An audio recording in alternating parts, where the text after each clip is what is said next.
Introduction.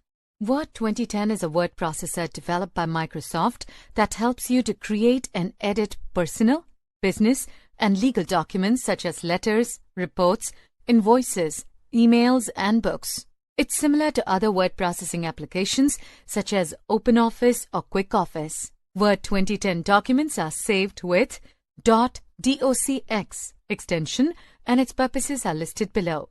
Create business documents and embed graphics, including pictures, charts, and diagrams. Save and reuse ready-made content and formatted elements such as cover pages and sidebars. Create letters and letterheads to suit our business, legal, and personal needs. Design resumes, invitation cards, etc. Create correspondence documents including office memo, legal, and reference documents.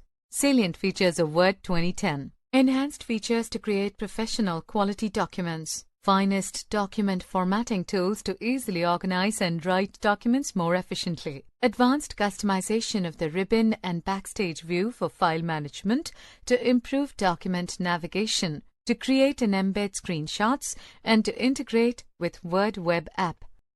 Getting started. The following steps will teach you how to start the Word application. Click Start button in the taskbar. Click All Programs option from the menu. Search for Microsoft Office from the sub-menu and click. Search for Microsoft Word 2010 from the sub-menu and click. This will launch Microsoft Word 2010 application as shown below.